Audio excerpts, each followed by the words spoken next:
अपने मायके का घमंड दिखाने वाली बात बात पर मायके की धौंस दिखाने वाली नकचढ़ी सीमा ने जब अपनी सास के मायके का शानदार घर और शान शौकत देखी तो आंखें फटी की फटी रह गई। शादी के दूसरे दिन ही सीमा अपने मायके से आए सारे सामान को अपने कमरे में रखने के लिए कह देती। शादी का घर है, उसी दिन तो किसी को भी इसके मायके से आए सामान का उसके कमरे में रखने का समय नहीं मिलता। लेकिन सीमा की नज़र तो अपने मायके से आए हुए एसी, टीवी, फ्रिज और सोफे पर ही है कि उसको लगता है कभी सास उसको अपने कमरे में ना रख ले। मायके से आए हुए एसी, टीवी, फ्रिज जल्दी से उसके कमरे में सेट हो जाए, कहीं ऐसा ना हो कि उसकी बूढ़ी सास अपने कमरे में टीवी या एसी फिट करवा ले। सुबह सुबह सीमा बाथरूम में नहाने के लिए गई तो एक बच्चे से अपनी सास को बुलवाती है और कहती है, हे माँ जी सी, कैसी बाथरूम है? इस बाथरूम में तो गीजर भी नहीं लगा है। मुझे तो गर्म पानी से नहाने की आदत है, मैं ठंडे पानी से कैसे नहाऊंगी? मैं किधर आ गई हूँ?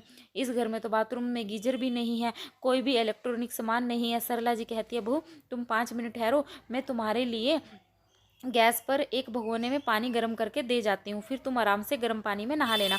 ओहो माँ जी, अब मुझे नहाने के लिए भी इंतजार करना पड़ेगा। मेरे घर में तो ऐसा नहीं है, मेरे मायके में हर बाथरूम में गीजर लगे हुए हैं, हर नल में गर्म पानी आता है।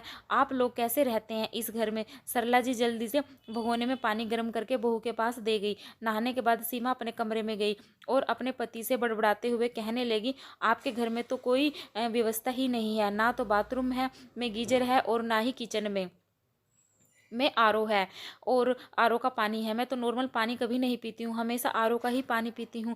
तुम ऐसा करना, मेरे लिए आरओ ही पानी की बोतल मंगवा देना, मैं तुम्हारे घर के नल का पानी नहीं पीऊँगी, मेरा गला ख़राब हो जाता है, मैं बीमार पड़ जाती हूँ। समीर एक नज़र अपनी पत्नी की तरफ देखता है, फिर मुस्कुरा कर कहता है, कोई बात नहीं, अगर तुम्हें नॉर्मल पानी पीने की आदत नहीं है तो मैं तुम्हारे लिए पानी की बोतल खरीद लाऊंगा। जितने दिन तुम रहोगी उस बोतल से पानी पीते रहना, अभी तो चल जाएगा बोतल के पानी से, लेकिन जब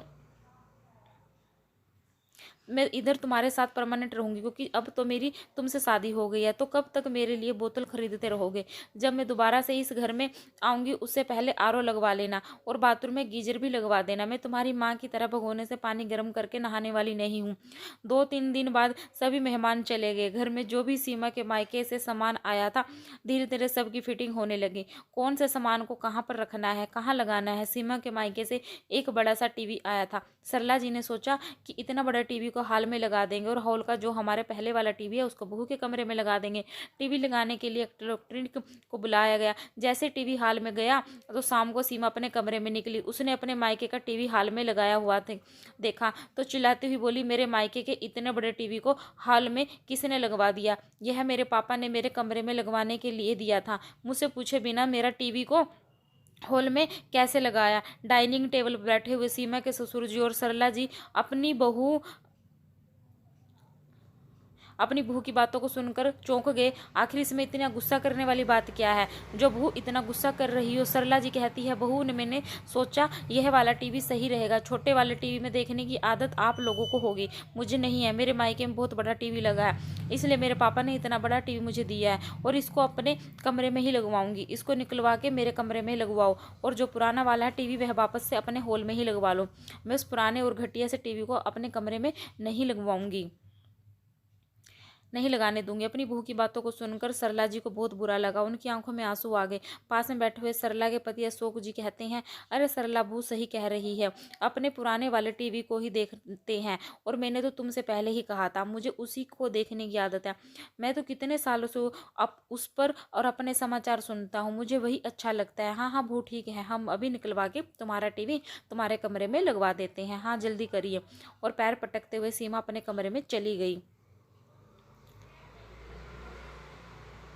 सरला जी को भी अशोक जी की अपनी बहू का व्यवहार बिल्कुल भी अच्छा नहीं लग रहा था। बहुत जब देखो तब अपने मायके की धौंस दिखाती रहती थी, उसके मायके में ऐसा है वैसा है, उसके पापा ने यह दिया है, उसके पापा ने वह किया है। सरला जी अपने पति से कहती, हमारे पास देखा जाए तो कोई कमी नहीं है, आप भी नौकरी करते हैं और हमारा बेटा भी नौकरी करता है, आपको भी पेंशन मिलती है, हमारा घर अच्छी तरह से चल रहा है, किसी भी चीज़ की कमी नहीं है, ना ही मैंने आपसे कभी कुछ कहा है। हमारे घर में कोई कमी नहीं है, लेकिन जब से बहू आई है हमारे घर में कोई ना कोई कमी निकाल ही देती है।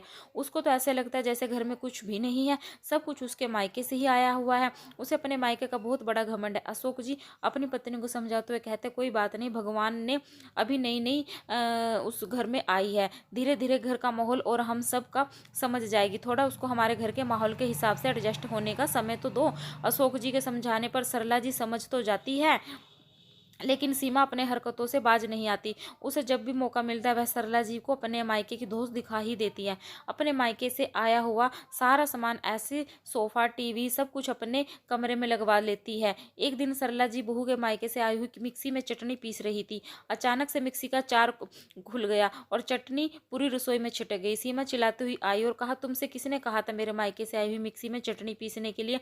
तुम तो अपनी पुरानी वाली मिक्सी ही इस्तेमाल किया करो। यह तो आज के जमाने की मिक्सी है, तुम्हें इसमें चटनी पीसनी नहीं आएगी। सरला जी कहती, हाँ बेटा, कहाँ तो तुम सही रही हो, यह हमारी पुरानी वाली मिक्सी से एकदम अलग है। इसमें पता ही नहीं चलता कि कौन सा बटन कहाँ पर दबाना है। हाँ और क्या, मेरे पापा ने बिल्कुल ब्रांडेड चीज़ें दी हैं, कुछ भी लोकल मार्केट से नहीं दिया है। मेरे पापा हमेशा ब्रांडेड चीज़ें ही खरीदते थे, ब्रांडेड चीज़ें ही खरीदते। बात सुनकर सरला जी उदास हो गई कि आज फिर बहू ने अपनी मायके की धौंस दिखा दी। एक दिन सरला जी ने हिम्मत करके बहू को प्यार से समझाने की भी कोशिश की। बहू, तुम्हारे मायके में जो कुछ भी है ना वह तुम्हारे मायके का है, लेकिन अब यह तुम्हारा ससुराल है। इधर ससुराल में जो कुछ भी है वह तुम्हारा है। शरद तो ज्यादातर समय अपने ऑफिस में काम में बिजी रहता था, पर सरला जी और अशोक जो अपनी बहू के साथ रहते थे। एक दिन बहू को अपने मायके जाना था। सरला जी अपनी बहू के लिए 2 साड़ियाँ खरीद कर लाई और देते हुए कहा, बहू तुम मायके जा रही हो तो ये तुम्हारे 2 नई साड़ियाँ खरीद कर लाई हूँ। इन साड़ियों को तुम अपने मायके में डेली में पहन लेना, तुम्हारे ऊपर बहुत अच्छी लगेगी। पूरे 2000 की 2 साड़ियाँ खरीद कर लाई हूँ। क्या माँ जी मेरे लिए सिर्फ 2000 की 2 साड़ियाँ लाई हो?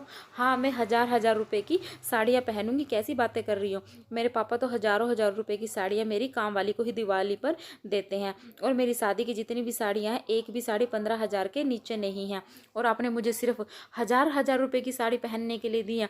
आपकी दी हुई साड़ियाँ मेरे मायके वाले देखेंगे, और अगर मैं इधर उधर पहनूंगी तो मेरी तो नाक ही कट जाएगी। आप अपनी साड़ियों अपने पास ही रखिए, मैं यह फटीचर सी साड़ी अपने मायके में नहीं पहनने वाली हूँ। आपको पता है ना मेरे मायके वाले कितने पैसे वाले हैं। आपके घर तो सिर्फ 3 कमरों का बना हुआ है, मेरे मायके में 3 मंजिला मकान बना है। मेरे पापा इस शहर के बहुत बड़े बिजनेसमैन हैं। वह तो समीर मेरे कॉलेज में पढ़ता था, मुझे पसंद था, इसलिए मेरे पापा ने समीर से मेरी शादी करवा दी, वरना आप लोग तो मेरी मायके वालों की हैसियत के बिल्कुल भी नहीं हैं। पास में बैठे हुए अशोक जी से बहू की बातें बर्दाश्त नहीं हो रही थी। बहू बीच में टोकते हुए कहते हैं, बेटा अब तुम ही लव मैरिज की है तो इसमें कोई क्या कर सकता है। तुम्हें मेरा बेटा पसंद था इसलिए तो शादी की है, और रही बात हैसियत की, तो हैसियत तो पैसे से नहीं उसके अच्छे व्यवहार से बनती है। तुम तो पूरे मोहल्ले में जाकर देख लो, हमारे ऑफिस में जाकर के पूछ लो कितना नाम है हमारा। अगर तुम्हारा सरला की लाई हुई साड़ियाँ पसंद नहीं है तो मत ले जाओ, लेकिन बात बात पर अपने मायके की दोस्त मत दिखाया करो। अशोक जी की बातें सुनकर बहू का मुंह खुला रह गया, अपना मुंह फुलाकर कमरे में चली गई और फटकार से गेट को बंद करके बैठ गई। सरला जी अपने पति की तरफ देखते हुए कहती है, क्यों आपने उससे कुछ कह दिया? जाने देते नहीं सरला, बात बात पर वह तुम्हारा अपमान करती है, जब देखो तब तुम्हें अपने मायके का घमंड दिखाती रहती है, तुम भी किसी से कम नहीं हो। कुछ दिनों बाद बात आई हो गई। एक दिन सीमा के मायके से फोन आता है कि सीमा के छोटे भाई की ना एंगेजमेंट है, जिसमें आप सबको आना है। सीमा अपने मायके जाने की तैयारी करने लगी। जब वह अपने मायके जाने लगी तो सास ससुर से कहकर गई कि आप लोग अच्छे से कपड़े पहनकर आना, यह सस्ते से कपड़े पहनकर मत आ जाना, नहीं तो 4 लोगों के सामने मेरे मायके में मेरी नाक कटवा दोगे। इतना कहकर वह अपने मायके चली गई। मायके में एंगेजमेंट वाले दिन बेटा समीर अपने माता पिता को लेकर अपने ससुराल पहुंच गया। बहू के मायके अशोक जी और सरला जी पहुंच ही गए थे, लेकिन सीमा का व्यवहार अपने सास ससुर के प्रति उधर भी अच्छा नहीं था। ना तो उसने अपनी सास से अच्छे से बात की, ना ही अपने ससुर से उसने अच्छे से बात की। मान सम्मान थोड़ा बहुत चाय पानी पूछने के बाद किसी ने उनसे बात ही नहीं की। बेचारे दोनों लोग बहू के भाई के एंगेजमेंट का फंक्शन अटेंड करने के बाद घर वापस आ गए। सरला जी को भी अपनी बहू के मायके वालों का व्यवहार कुछ अच्छा नहीं लगा। उन्होंने सोच लिया था कि अब वह शादी में नहीं जाएंगे, बेटा बहू चले जाएंगे। एक बार जाकर देख लिया उन्होंने, ना तो ढंग से पूछा और ना ही बात की। ऊपर से सीमा तो अपने मायके का दिखावा करने में ही लगी हुई थी। मेरे मायके का तिमजनला मकान बना है, मेरे मायके में ये है, मेरे मायके में वह है, अब मुझे नहीं जाना उधर। अशोक जी कहते हैं ठीक है भाग्यवान, तुम्हें जैसा सही लगे तुम वैसा कर लेना, तुम्हारी मर्जी, मैंने तुम्हें कभी मना किया है क्या कुछ करने से? शादी भी हो गई, लेकिन सरला जी और अशोक जी शादी में नहीं गए, क्योंकि उस समय पर उन्होंने इत्तेफाक से अपनी बहन के इधर जाना था, क्योंकि बहन की बेटी की शादी थी। दोनों तरफ की शादियां अच्छी तरह से निपट गई। सीमा और सरला जी दोनों ही घर पर आ गए। एक दिन सरला जी के मायके से फोन आया कि सरला जी के सबसे छोटे वाले भाई को बेटा हुआ, तो आपको बधाई लेकर आनी होगी। सरला जी के मायके में यही रिवाज था कि अगर भतीजा भतीजी होती है तो उसकी बुआ बधाई लेकर जाती है। बधाई में बहुत सारा सामान ले जाती है, बच्चों के लिए कपड़े, माँ के लिए कपड़े, बच्चों के लिए कुछ सोने या चांदी का लेकर जाती है, और भी बहुत सारे उपहार लेकर जाती है। और जब वापस आती है तो उसके मायके वाले भी उसे ढेरों उपहार देते हैं। खूब धूमधाम से बधाई मनाई जाती है, नाच गाना होता है। मायके में भतीजी होने के कारण सरला जी जल्दी जल्दी बधाई देने के लिए जाने की सारी तैयारी करने लगी। उन्होंने अपने पति से कहा, सुनो, इतने सालों बाद मेरे भाई का बेटा हुआ है, मैं तो सोने की जंजीर लेकर जाऊंगी और खूब सारे उपहार भी ले जाऊंगे। शोक जी अपने पेंशन के पैसे निकाल लाए और उन पेंशन के पैसों से एक सोने की जंजीर, बच्चों के लिए कपड़े उपहार लेकर आए, और साथ ही एक लकड़ी का बहुत सुंदर झूला भी बनवाया अपने भतीजे को देने के लिए। सीमा ने यह सब कुछ अपने मायके से में कभी नहीं देखा था, क्योंकि उसके इधर यह सब कुछ नहीं होता था। उसे यह सब कुछ अच्छा भी लग रहा था और थोड़ा बहुत अचिंभित भी हो रही थी कि अपने मायके के लिए उसकी सासू माँ कितना कुछ कर रही है। एक दिन तो वह अपनी सास से कहती भी है, आपको अपने मायके के लिए इतना करने की क्या जरूरत है, मायके वाले तो हमेशा देते हैं, मैंने तो आपको कभी अपने मायके जाते हुए नहीं देखा, मुझे इस घर में आए हुए पूरा 1 साल हो गया, आप एक बार भी अपने मायके नहीं गई और आज जा रही हैं तो इतना कुछ ले जा रही हैं। सरला जी कहती है, बेटा मैं 1 साल से अपने मायके नहीं गई, क्योंकि 1 साल से अपने काम में बहुत व्यस्त हूँ थी, और तुम भी घर पर आ गई थी, अपनी नई नई बहू को छोड़कर जाने का मन नहीं किया।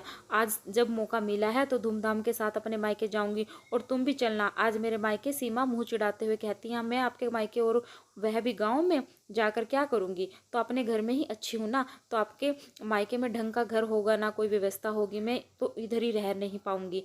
तो गाँव में ढंग से लाइट आती है ना, कोई व्यवस्था होती है। सरला जी कहती है, बेटा तुम्हें एक बार मेरे मायके चलो तो तुम्हें उधर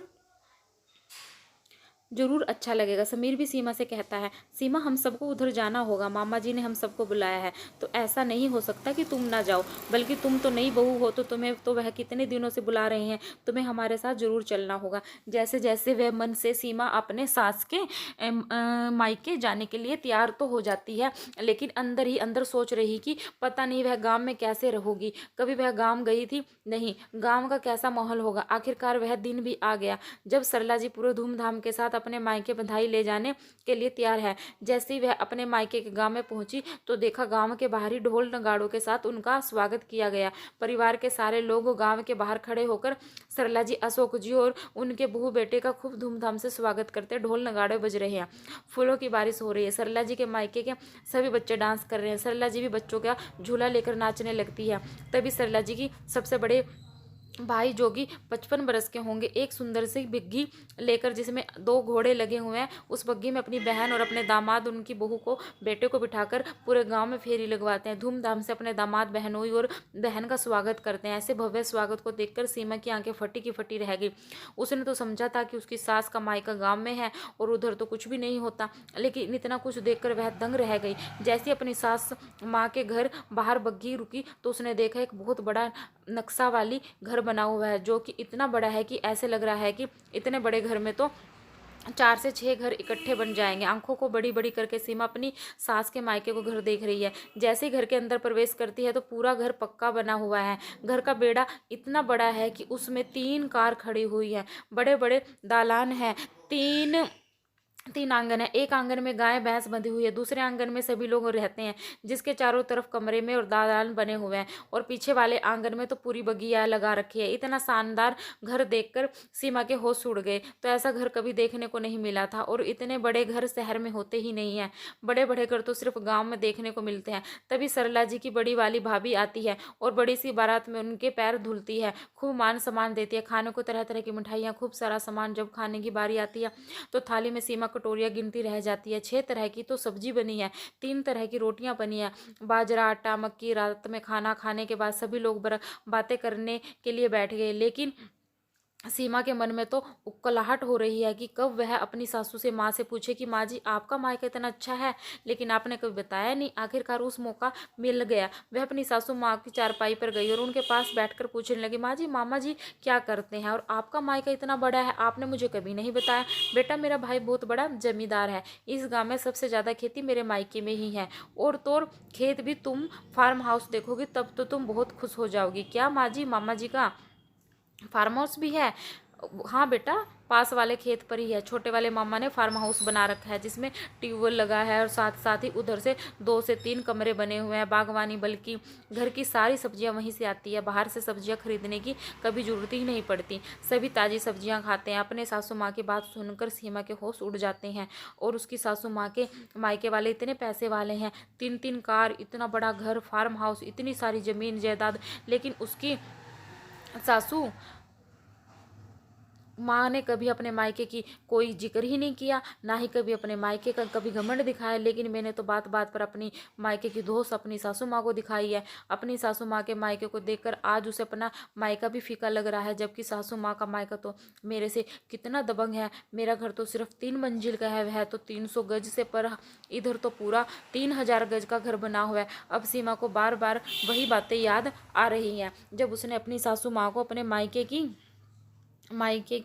धौंस दिखाई थी, और अंदर ही अंदर वह आत्मबलिनी से भारती जा रही थी। और लग रहा था कि कब वह घर पहुंचे और अपनी सासू माँ से अपने किए की माफ़ी मांगे।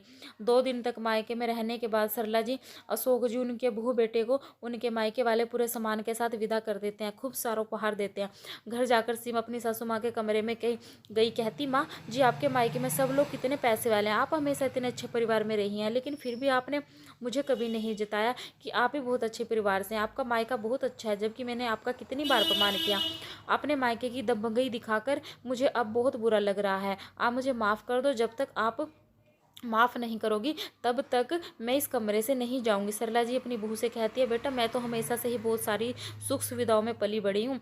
मेरे पिताजी ने मेरी शादी अशोक जी से कर दी थी। अशोक जी एक स्कूल में बहुत ही ईमानदार अध्यापक हैं। उनकी ईमानदारी से प्रभावित होकर कि मेरे पिताजी ने मेरी शादी उनके साथ की थी। हालांकि उनकी आर्थिक स्थिति इतनी अच्छी नहीं थी। मेरे पिताजी ने कई बार मेरी आर्थिक मदद करने की कोशिश भी की थी, लेकिन अशोक जी को यह पसंद नहीं था। वह अपने ससुराल में पैसा लेकर अपना घर चलाए, उनको स्वाभिमान को ठेस पहुंच जाती अगर मैं अपने मायके से पैसे लेकर घर चलाती। इसलिए अपने पति का मान रखने के लिए कभी मैंने अपने मायके की मदद को स्वीकार नहीं किया। जितना सम्मान के साथ उन्होंने दिया बस इतना ही लिया। बेटा पैसों से ज़्यादा मान सम्मान होता है, और वह तो तुमने देख ही लिया होगा मेरा मायके में जाकर कि मेरे मायके वाले मेरा और मेरे पति का और मेरे बच्चों का कितना मान सम्मान करते हैं। अब तुम ही बताओ, पैसा जरूरी है या मान सम्मान? अगर मैं अपने मायके से पैसा लेती तो मेरे भाई भाभी भी हमेशा यही सोचते कि मायके के पैसों से पल रही हो।